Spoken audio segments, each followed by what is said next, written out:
като го поваря с бедрото си, а за ръката на Карабакал каза, че е неволна и че още две положения за удар на топката на ръка са били неволни. И пак подчертавам, съдията изрично спомена, че с телевизионната технология и при второто, трето повторение може да даде своето мнение. И ще е изключително трудно тези неща да се видят и да се оценят и да се свири веднага на терена. И така, без промени в съставите Когато започва. Не бе, това ми е приятелката. приятелка ли? Аз имам приятелка. Наистина полемични бяха ситуациите. Колегите искам поставиха цялото си внимание на тези спорни моменти. 98 455 човека има на Камп Ноу. Както се казва, стадионът е запълнен 99,99%. Неймар намира Меси пред наказателното поле. Лионел Меси отказа се да подава на Ракитич. Пропуска момента. Сега 4 човека около него. Паса е за Луис Суарес. Той спира. Давай бе. Ай, бе, пустата ти работа, бе. Като че ли Луис Суарес да опита удар в воле с по-слабия си ляв крак. И за това за мен беше по-правилното решение. Браво. Браво. Кане подаде. Приближи до него Дани Карвахал.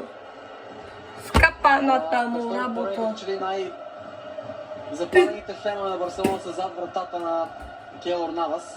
Та си остава телефончето.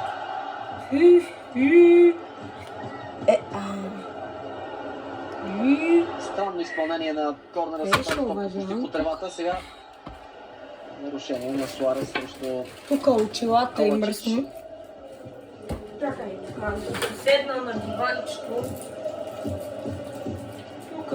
Тактическо нарушение. На 2 метра пред наказателното поле на противника се прави фаул, за да може всички футболисти на Барса да се върнат и да се прегрупират в защита. Иниеста загрява след месец и половина контузия. Очаква се като месия на нов Камп Ноу. Да им вижте във форма, тъй като не е играл нито една минута през това време. Но да се върне към нарушението на Суарес, фала се прави достатъчно рано и без никаква грубост, за да не предизвика жълт картон. Точно така. Това си е хитър, интелигентен. Там е телефон, всички там изтръгват. Ела да погледам. Лайкнал се в Инстаграм, не, гола! Няма логика да излезе някой друг, за да се увеличи офанзивната мощ, креативността, изобретателността в атака за Барселона, защото точно това липсва. Както каза и Луис Ерике, Андрес Иниеста е един от нашите основни герои на нашия стил.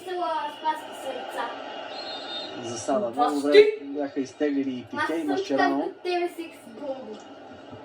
Тук испанските медии казаха, че Рамрит е имал надмощие през първото по време, защото отнел твърде бързо топката от владение на Барса. Закъдете плюс за втори епизод.